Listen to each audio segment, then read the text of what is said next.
it's kind of weird because you would think that there's no way for Agent May to become less emotional and more threatening. And so I had to find a way to make that happen, that she showed even less emotions and became more callous about, you know, how she viewed the world after the Cambridge incident.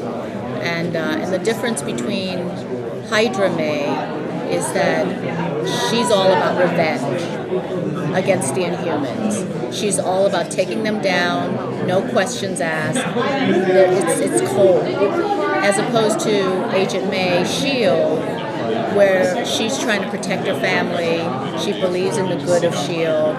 and her compassion and her need to protect and follow her code as a soldier is for the good. So that's the big difference between the two.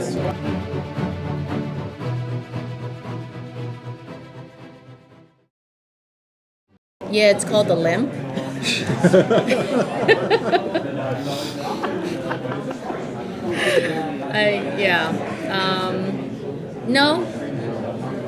No, I don't think so. I think because the weird thing about the framework, and that's what's so, isn't it confusing sometimes? Like the thing about the framework is that it's still us, but not us. It's just the history's changed in some way, and therefore the perspective of these people have changed, but their skill sets, their level of intelligence, that remains the same.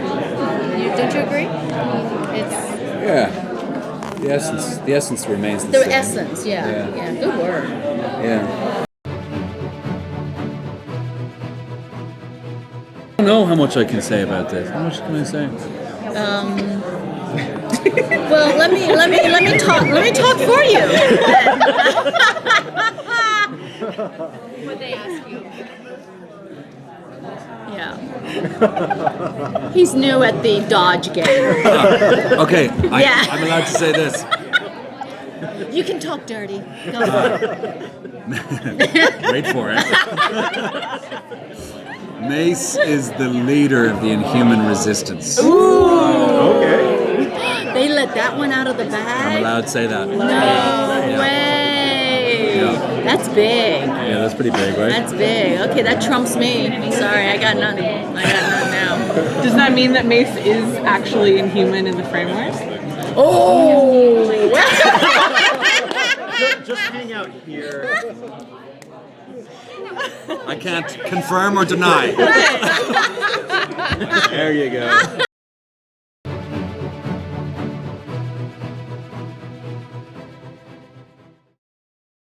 I think as we started to approach our episodes in the 80s, number 80, it's just a refreshing opportunity to twist everything on its head and see our characters play a version of themselves that they never have. So I think across the board for actors and the writers, it's been fun.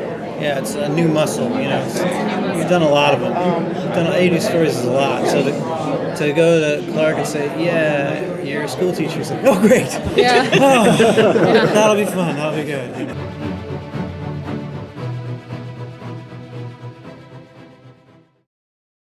Like who else? Like who are your favorite characters that you've seen? We'll just say this. There will be some of them.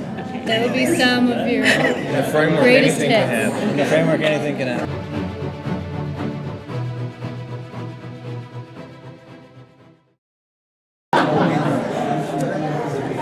Or third or fourth chance, wherever we are. Right. Yeah, right. it's like 6 now, I think. Well, I mean, obviously you guys have seen the episode, and what was teased is a photo of them, you know, seemingly in a loving relationship. I think I can kind of answer that, but I think what was so cool. Of course it does. Yes, of course it does. Of course it does.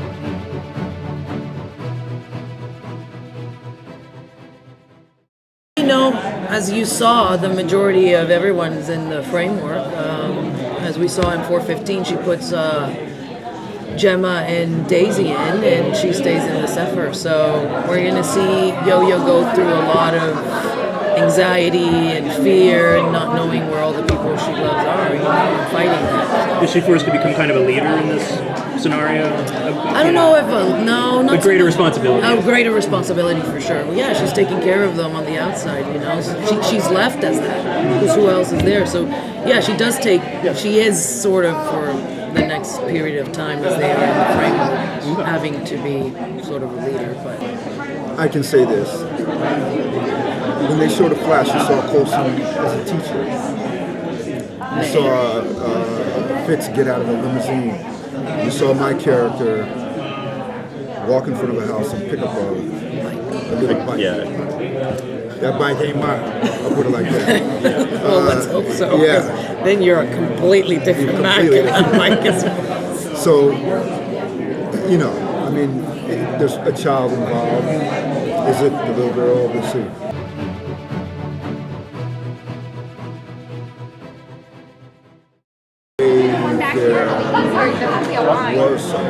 There is someone in his life, not romantic, or someone in his life, but that he loves. But there, in terms of, I know you're good at, like, a wife. Is there someone waiting for him inside the house?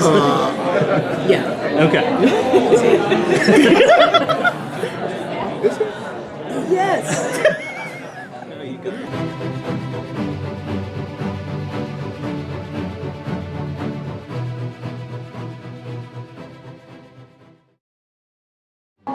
Something. Yeah, I mean, for me, as an actor, in the next episodes in this new pod, it's different. It's going to be different than the Yo-Yo we've seen. Let's just put it like that. Yeah, I agree with that. We both are. And for you, I agree. Yeah, that's good.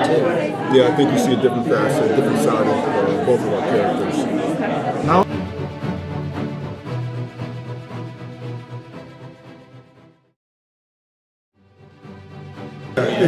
Clark alluded to it when we were in the room there.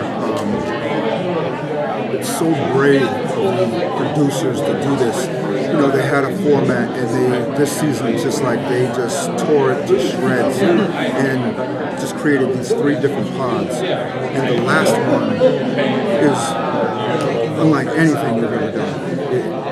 And I love it. They're incredible. The ideas that they come up with, it's incredible.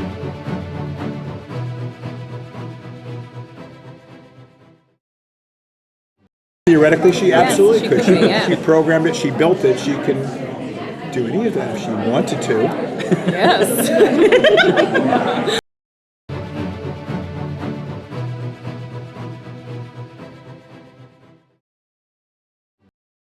Very cool.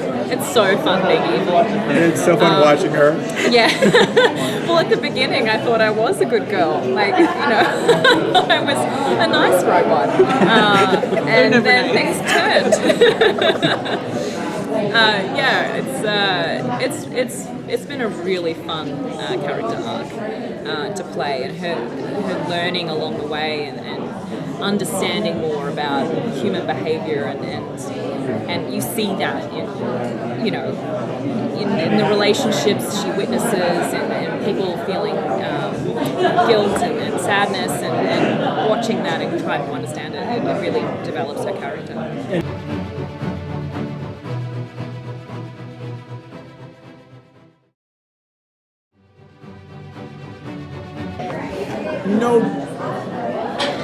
Marvel had these what if comics a long time ago, and it was like, what if this happened? And we always loved that, and the framework seemed like a great way for us. One of the challenges for us is because we're connected to the larger Marvel universe, we can't just flip things randomly. We couldn't wake up and have it be Hydra here because of Cap and all that. And so the framework and her making that seemed to be a good way for us to get into that. And we like our characters to do different things all the time, and this felt like a radical way to do that. He is not the same. He's not the same Fitz from the real world, and he's definitely high up in Hydra, and he's not.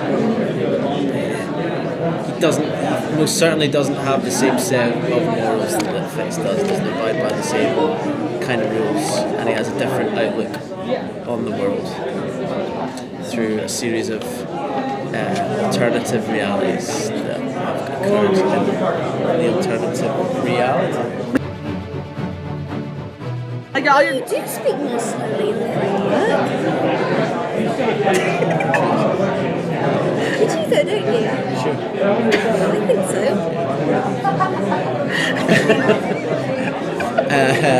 Maybe you're just not as bright. Do you know what I mean? We'll finish this conversation.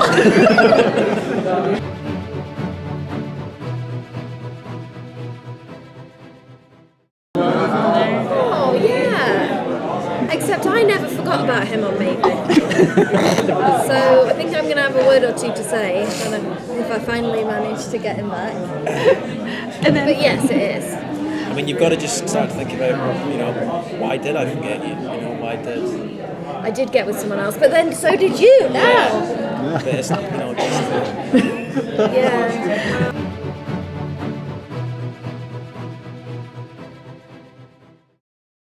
Can't go into detail. Well, in general, what's terrific about it is that it very much is a love letter to the fans who've stayed with the show through 80 plus episodes. But at the same time, it's creating a world where by changing one simple thing, everything is then changed. And what's important is that the viewers know that it's not a dream. It's not a big what-if story.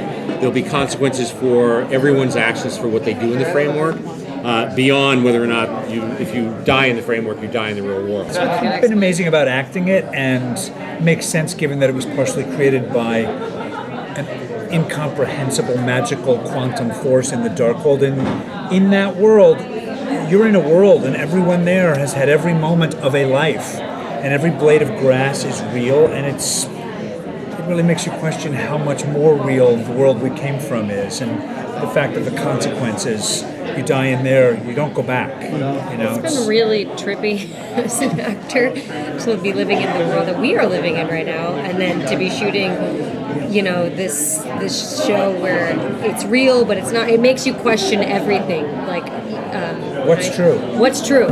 What is anything? What if someone right now came up to you and said, "This is all fake. There's a real world," and that kind of level of gravitas has been so kind of insane to work with and really invigorating as an actor because it's kind of crazy and it makes me. I have weird dreams now. So thank you.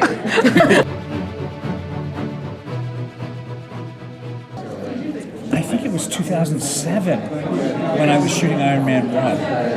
And they just kind of kept adding scenes for the guy. And that was a guy who was kind of undercover as a goofy bureaucrat and had a lot more power in S.H.I.E.L.D. than he let on. And it's been a long evolution, but within certain parameters. And then within the show, it went from being, maybe an hour in all the movies together to 22 hours the first season of Who's Phil Coulson and this team around him. And it's certainly some of the things that he comes from a background and that so many of those details got filled in that he loves history, he studies it, he loves the history of S.H.I.E.L.D. It makes a lot of sense. Really that comes, if I can boil it down, from a desire.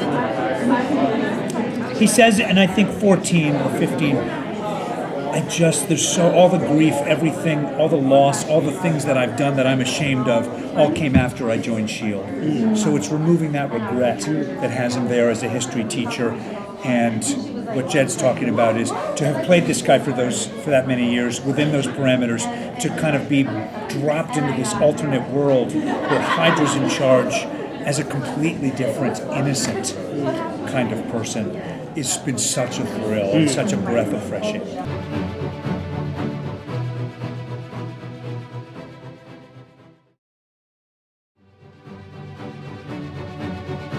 your life, because I always love when you tell the story about how Jon Favreau called you and said, hey, will you come and do this little part in Iron Man? And you sort of thought, what's a look? Okay, it's not. Well, I saw what's that it gonna cast, turn and into? I thought, man, I'm going to get cut out. I'm going to tell everyone I'm in this because I love the comics. And then it's going to be, who do we cut? Jeff Bridges, Gwyneth, or Clark? Not the guy who was on New Adventures of Old Christine. You know what? I don't think they have the same reference to that sitcom as you did. So yeah, I didn't. So if you had said, listen, I'm going to go do this. I mean, I was honestly, I was a little bit like, I had just been done a part in something, and when I went to see it, it was really tiny, and it was embarrassing a little bit. Like, I didn't sign up for that gig, and I was like, this is going to happen again. And my wife was like, Iron Man, and I was like, oh, you're right. And it became this, here I am 9 years later. It's a really good point, the tiny choices you make. I'm not sure, in all honesty, there was a world. I might have been just trying to tell myself I was cool enough to think about saying no, because I think I was always But again, in the first time that you came to see us, you got pulled over by the cops and got a speeding ticket. There's a world where you could have, at that point, said, "This isn't. I got to go home. I'm so upset. I can't go to that meeting." Hell no! I was speeding to the audition.